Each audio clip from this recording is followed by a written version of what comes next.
What's good, everyone? This is your host, Tarad Rashan, and you are now tuned into Taradcast. For all of the brand new listeners out there tuning into our show for the very first time, welcome. For all of the returning listeners coming back for another weekly dose of Taradcast controversy, welcome back. Now at Taradcast, you can take everything we say with a grain of salt. We simply just want to add some flavor to your meal. So if we are doing that, then we are doing our job. Today's episode is so steeped in controversy that I don't even think that there's any water left in the cup, but it surrounds two people and also the ideology behind blaming the woman for things that the man has done. So without further ado, today's episode topic is bros before hoes?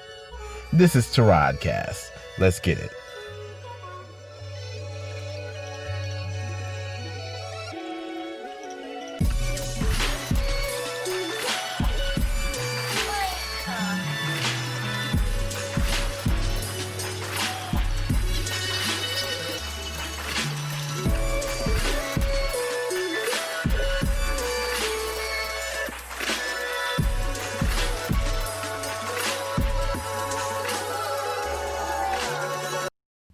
All right, everyone. Welcome back to Taradcast. Again, I'm your host, Tarad Rashan, and today we are talking about bros before hoes. And this is a phrase that was started in the black community. The black community is actually known for starting all kinds of phrases, starting all kinds of trends. As a people, globally, we are popular. And because we are popular, even though we're looked down upon, we're popular. And because of that, we have influence over other races, nationalities, other people who are not specifically in black culture. And because of that, we tend to not recognize our influence on the global culture, even though we tend to say that we are a minority that is oftentimes looked at as downtrodden. You know, we have a global influence that we tend to not be aware of most times. And so it's really quite interesting to see the dichotomy of it, to see the fact that on one hand, the majority of us treat ourselves as victims, but on the other hand, we are solely responsible for the level of trends and vocabulary and dances and style that influences the world. And so one of those things is the phrase bros before hoes.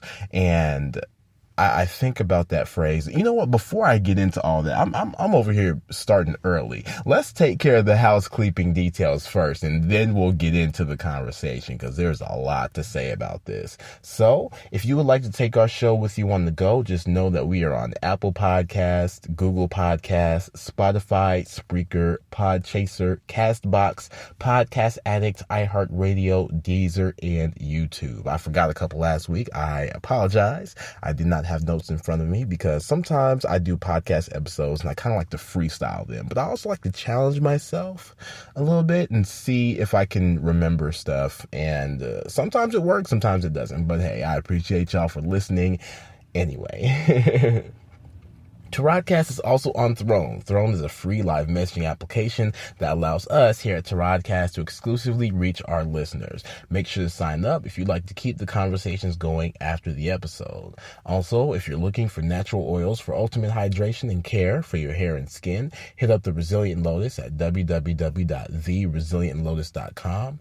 Lastly, if you are a lover of authentic chunky salsas, make sure to reach out to Morenitas Salsitas. As always, this information will be in our show notes.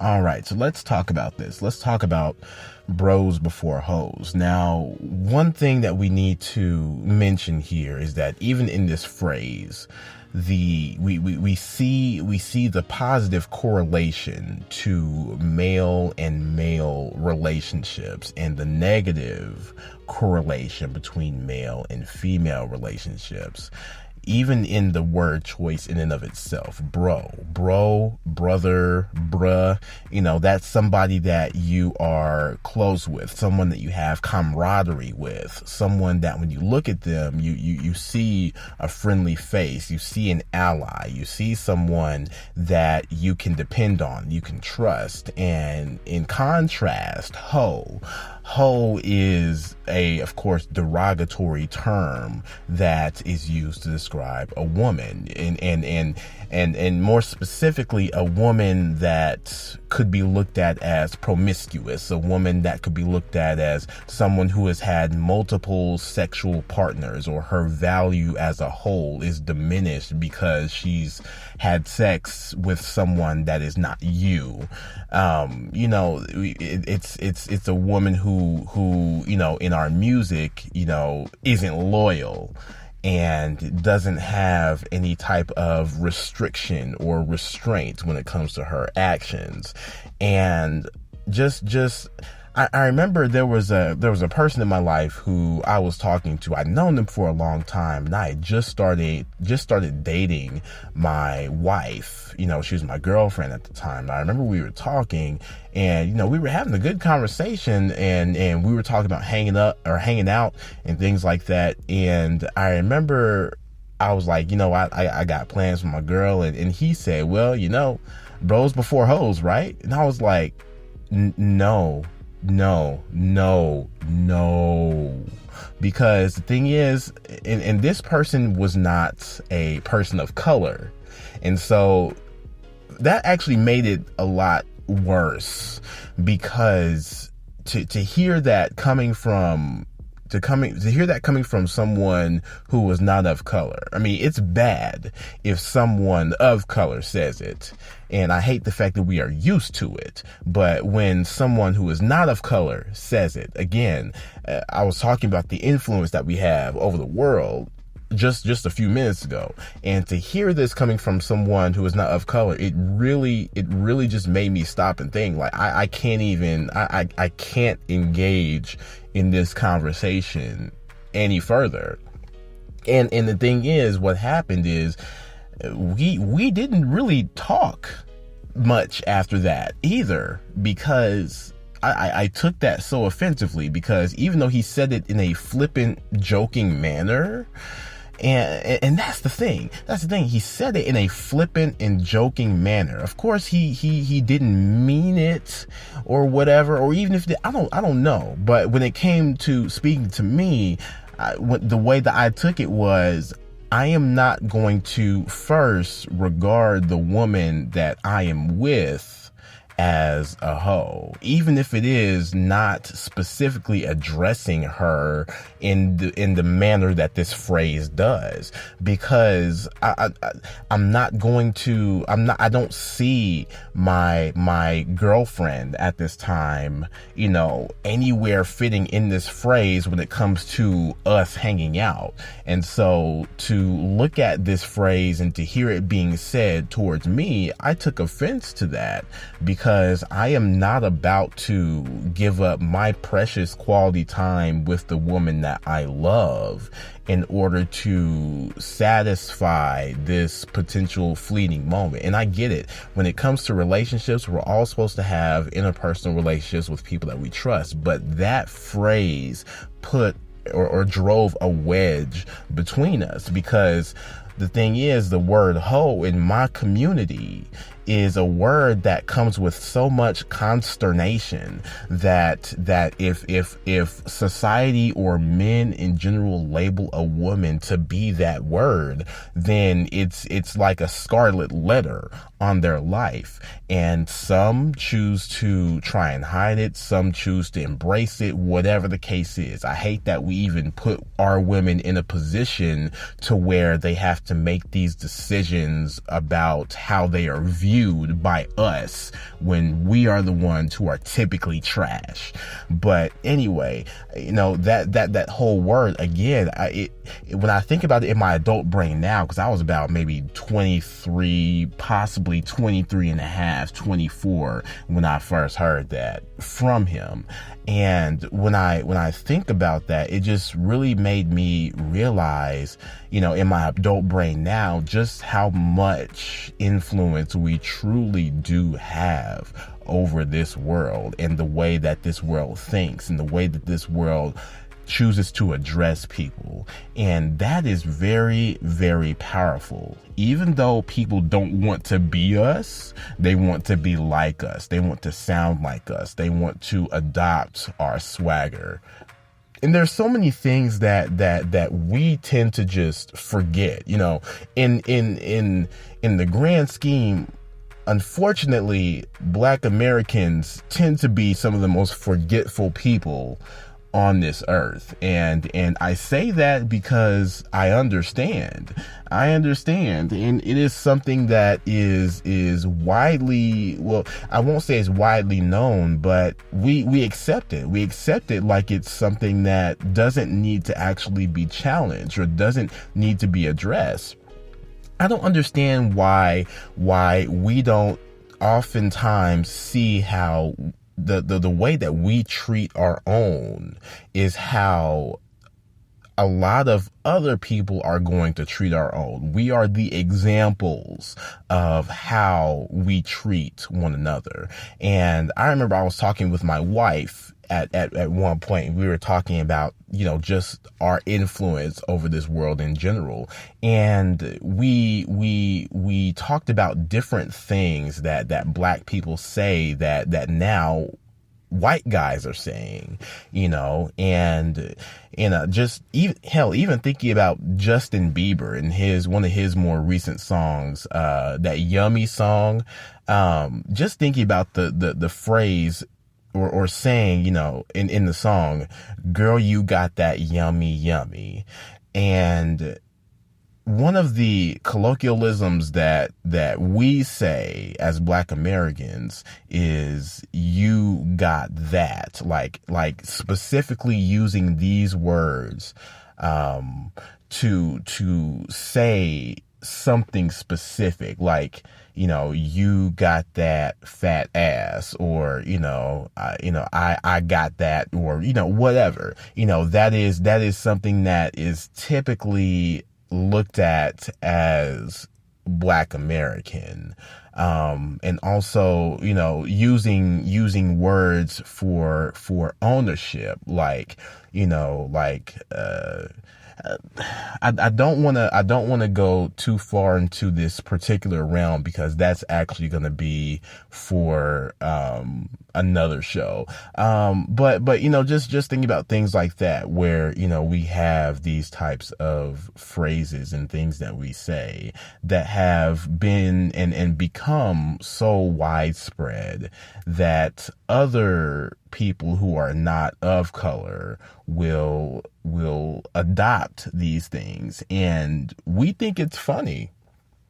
We actually think it's really funny, but in reality, it's very concerning because, again, we tend to be the people who want to let others in to what we do because we crave acceptance, but yet others rarely do the same for us because they look at us with such disdain that there's only a limited amount of exposure we can have in most cases with other people who don't look like us. But again, we are some of the trendsetters, the major trendsetters in the way that the world in and of itself turns.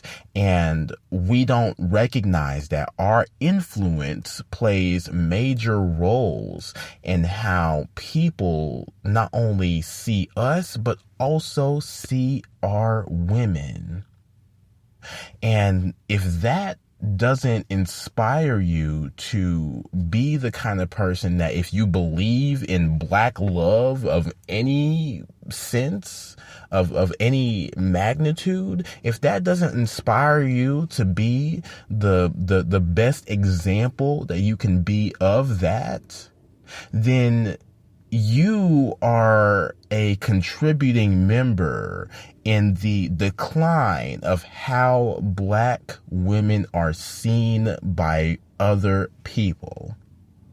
You are a purveyor of how not only to treat black women, but you are also the cause of why black women have a diminishing value when any race of person views them. Because, we can sit here and we can talk about, black love this and black girls rock and Black Lives Matter and things like this. But until we actually start looking at our women as people, as humans, not as property, not as sex toys, not as a beginner ride or die chick, who you end up leaving for somebody more exotic when you finally, get put on or you finally do something like that. Not as any of that, but we start looking at our women as women with value, humans with value, humans who have lives that are completely separate and outside of ours. Until we can actually start doing that and acknowledging our women, and until we can actually make that a reality, this world is not going to.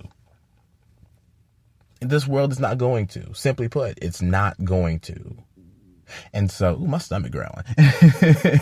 I'm doing this first thing in the morning, y'all. But our world is not going to do that. And so, again, just returning to a phrase like bros before hoes, this is going to be something that continues to shape the way that we look at our women.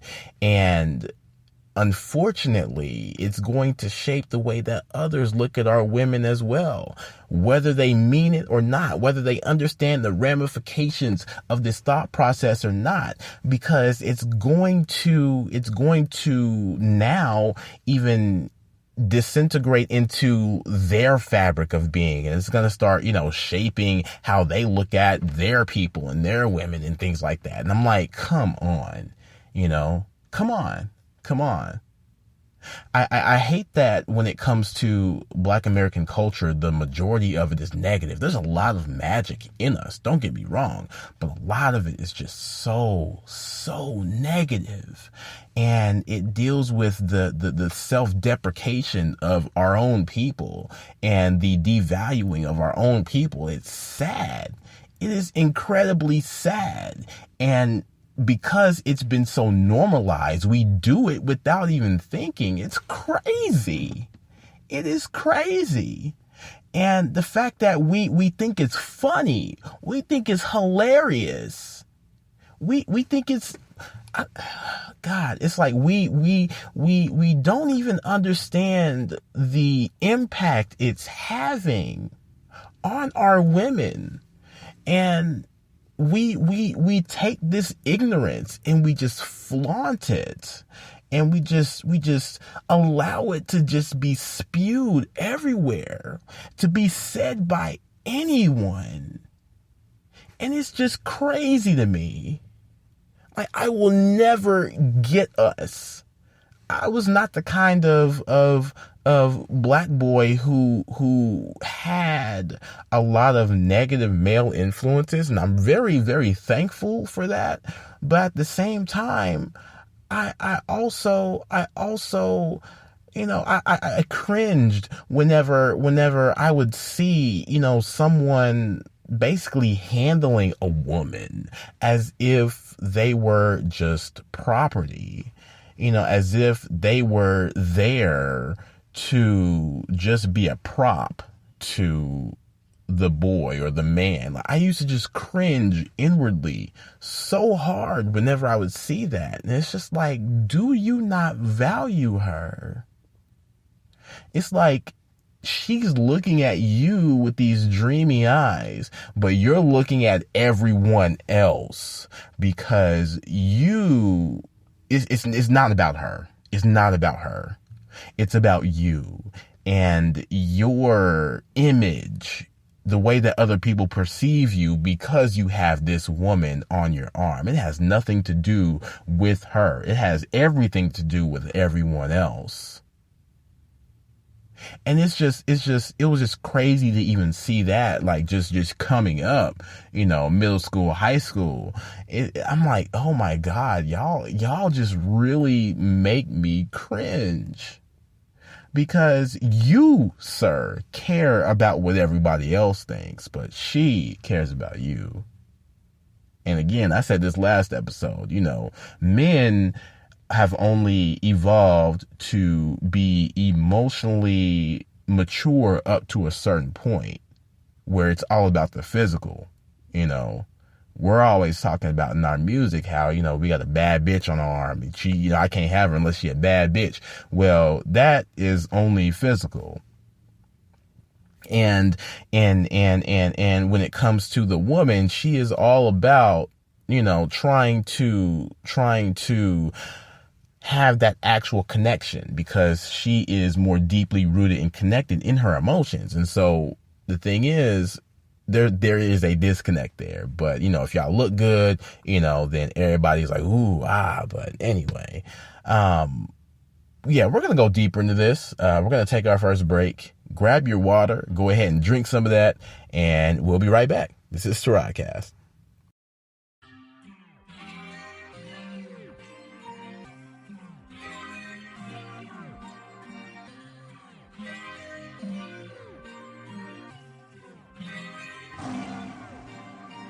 Yo, what's good, everyone? This is your host of Taradcast, Tarad Rashan, and I just want to welcome you to the commercial break. Now, you already know what time it is. It's hydration time. Get some high-quality H2O in your system now. Got a few things I'd like to go over. First, to all of our new and returning listeners, thank you so much for your ear and your time. To all of our Patreon supporters, I just want you to know that we are not able to do this without your direct support. So the biggest, dopest Taradcast thank you goes out to you. If you're listening in and you're thinking about becoming part of the Taradcast Patreon family, we'd love to have you. You can find us at www.patreon.com/Taradcast. Now on Patreon, we have 3 tiers of support. A $2 tier, a $3 tier, and lastly, a $6 tier. Each tier comes with its own set of unique perks. So if you find one that fits you, sign up. For us, the main thing is keeping our subscription prices affordable. We know that you work hard for your money, and if you choose to support Taradcast this way, we truly want to make it worth your time. To find out more about our Patreon and the perks with each tier, visit www.patreon.com/Taradcast. We've got it all laid out for you. Also, we've got a merchandise store. Pick up some tees, hoodies, leggings, and more at forevercertain.redbubble.com.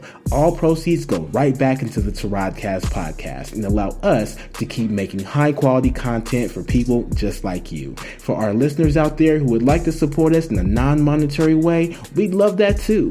Share our show with people you know. Also, share us on your social media. And if your favorite Taradcast streaming service allows you to rate and review our show and you're loving what you're hearing, take some time and leave us a 5-star review. Ratings and reviews are what set us apart from other podcasts and also helps us to recommend our podcast to other listeners we otherwise wouldn't have the opportunity to reach. Lastly, if you'd like to reach out to us directly, email us at taradcast@CRTN-T.com. That's taradcast@CRTN-T.com. All of this information can always be found in our episode notes, so make sure to check there if you forget any of the information we just went over. Once again, thank you all so much, and let's get back to the program.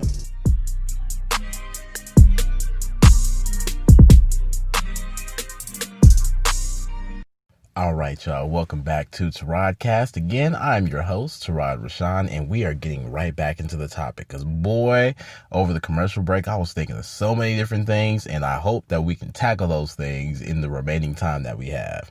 So, one of the things that I have just grown to really hate about us as black men is the fact that, again, we do not value our women. We have phrases like simp and Captain Save-A-Ho and shit like that really gets under my skin and really gets on my nerves, because I've been called these things before because I fully support black women. I believe black women. I love black women.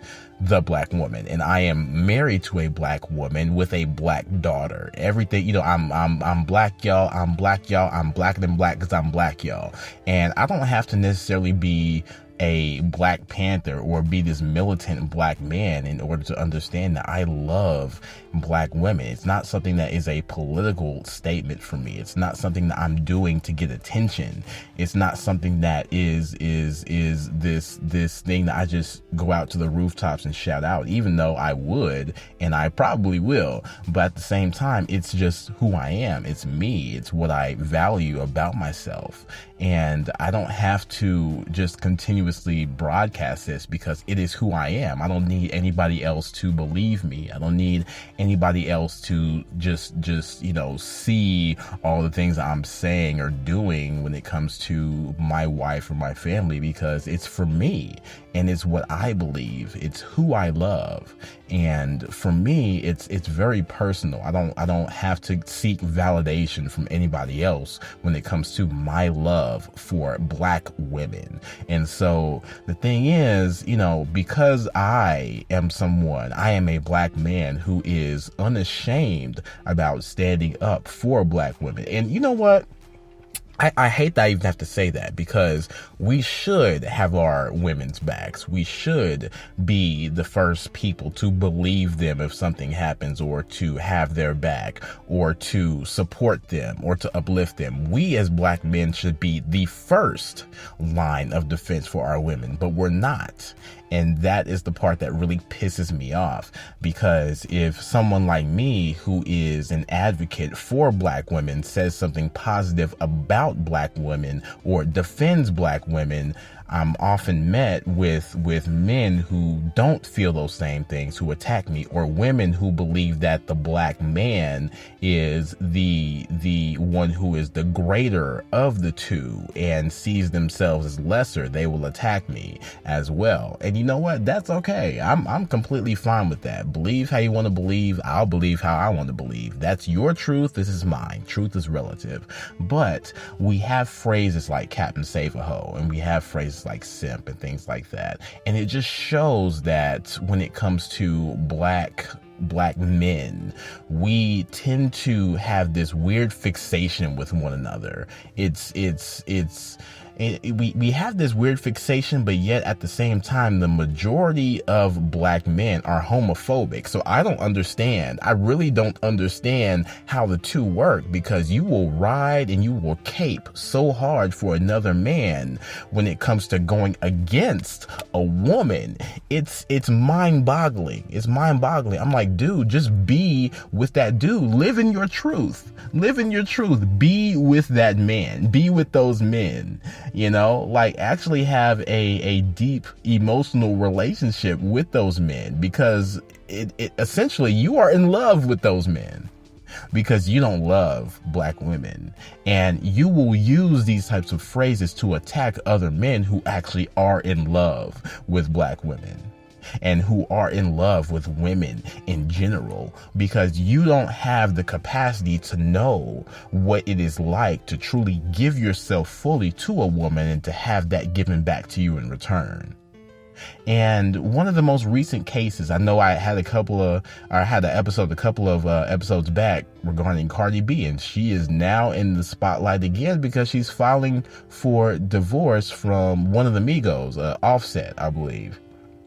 And somehow we have made this her fault. I've read a lot of things. A lot of people have had really, really good points. And I'm actually, borrowing some of those points from those people because, again, it's all very true. Somehow we have made, because she is the one who is the main artist on the WAP song, we have somehow made this divorce her fault because now we want to say that the WAP wasn't good enough or things like that.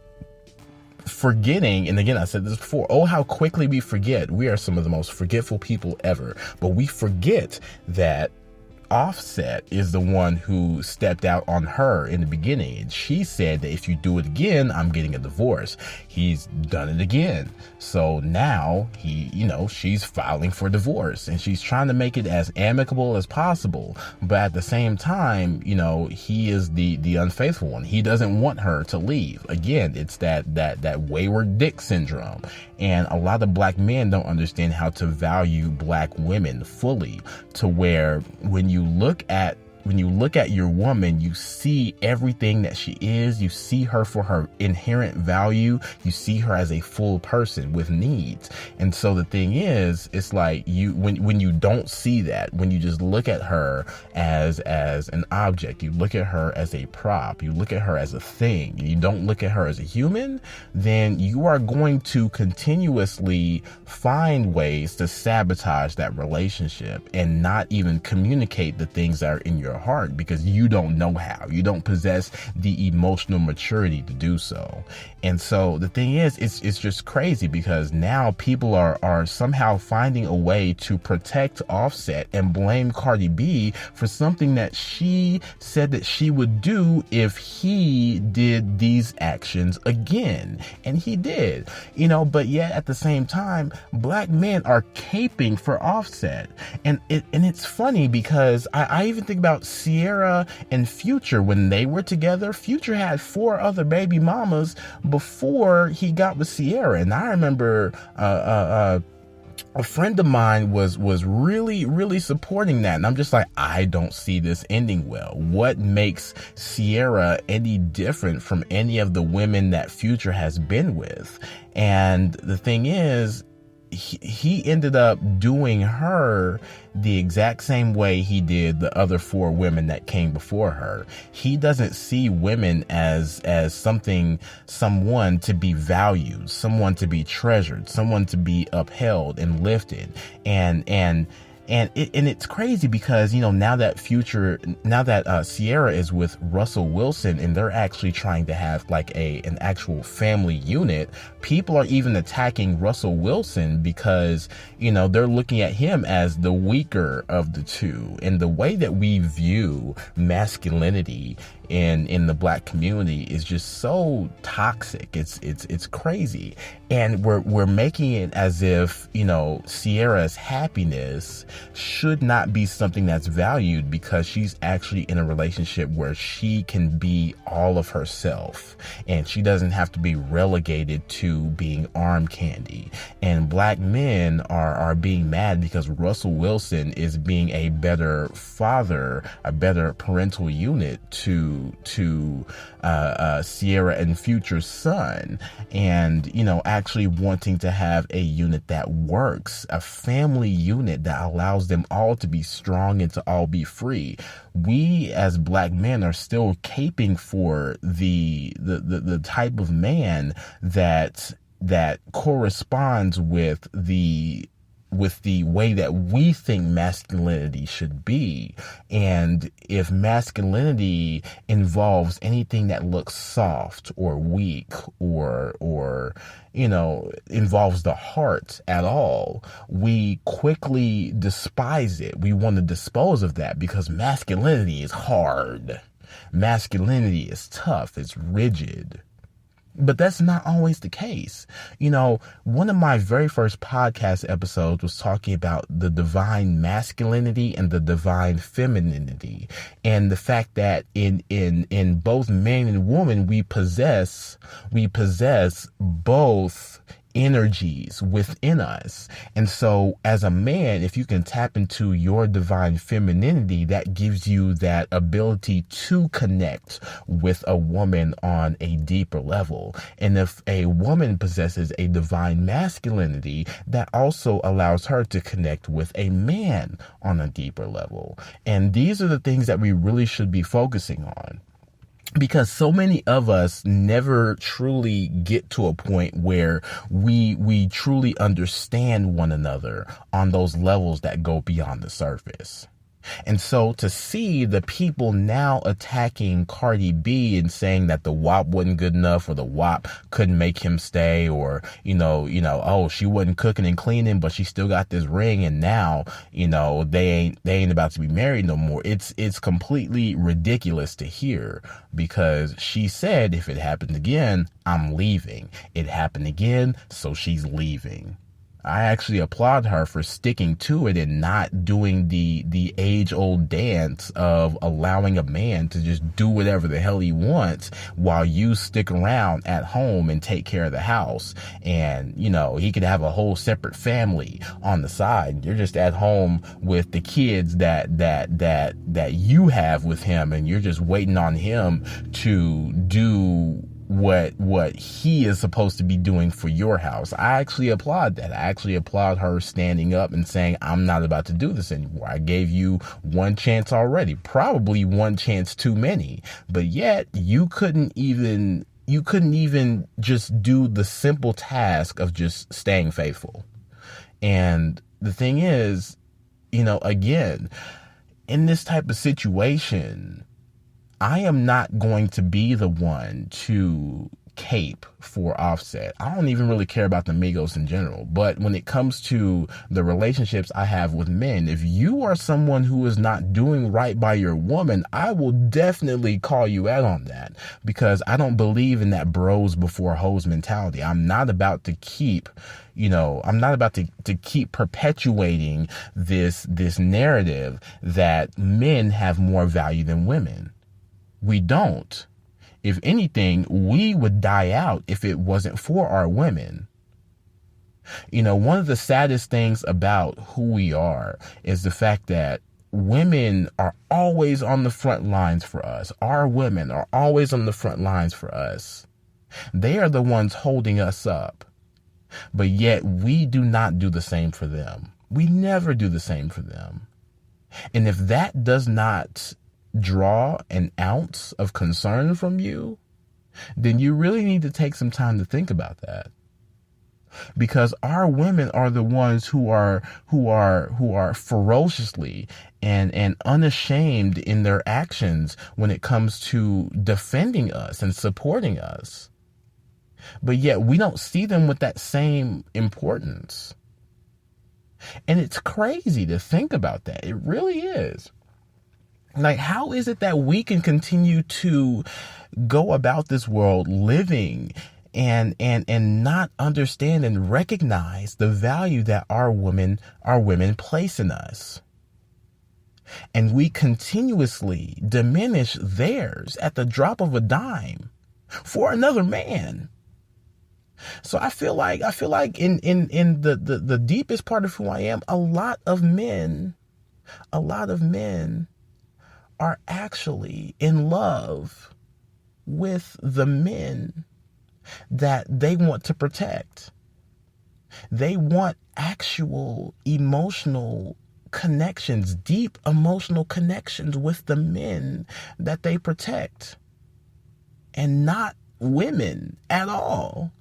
So again, I just say, live in your truth. Live in your truth, bruh. Live in your truth, because you would rather die on the hill of protecting men than the hill of loving women. And you know what? That's really none of my business. Because I will gladly die on the hill of loving my women, loving women for who they are, for their value, and loving and protecting and advocating and standing up for women, and not using phrases like bros before hoes to diminish their value. I will gladly die on that hill, because that's what I believe. Because women have been going to bat for us for so long that I guess we've just gotten used to it, huh? We've just gotten used to it. We just expect it now, huh? And the thing about expectations is that especially when it comes to our women, when a woman does not become, or she becomes more than just an expectation, then we have a problem with that. Because at that point, she doesn't know her place, huh? Right. Yeah. When a woman becomes more than an expectation for us, now we have an issue, because now this woman sees herself as more than what we think she needs to be. And that is an issue that really, really needs to be looked at. It has to be something that you go into yourself and you have to try and fix. Because the amount of men who will sit here and they will go to bat for other men, it really, really concerns me. Because y'all are some of the most, y'all are the kinds of men that will, God, what's the word I'm looking for? Y'all will do the most. Y'all will do the most for another man, but swear up and down that you're not gay. Y'all will do the most for another man, but swear up and down that y'all will never look at another man and have intense, deep, passionate feelings about men. Like, some of y'all are the most confused in the head men I've ever heard. And situations like this confirm that. They really do. And so again, I just say, men, if you are the type of person who will go out into this world and just shout from the rooftops, bros before hoes, I just ask you, please, just live in your truth. Live in your truth, so that the men who actually do care about women, the black men who do care about black women, can allow those relationships to happen and to flourish. That's all I ask. So with that being said, this whole idea of bros before hoes, it is something that is steeped in this negative viewpoint on our women. And the fact that we have allowed this to happen, that we've allowed this to escalate into a global, world-changing phrase that makes or pits men against women in general. It is something that, again, we do not understand the value of our influence on this world. And so because we don't understand that value, we are going to always perpetuate negative connotations about our women to this world. And this world is going to respond in kind. And we don't understand the fact that we actually have power in shaping this. And that's the part that really concerns me. We actually have power to change this narrative. But because we don't want to understand who we are as people, and we don't want to understand our women, we are going to always and forever be at odds with our women. And that is the thing that is going to continue to drive us apart as people. We need to get to the root of this. We need to see that women outside of our mamas and our grandmamas and our aunties are valuable.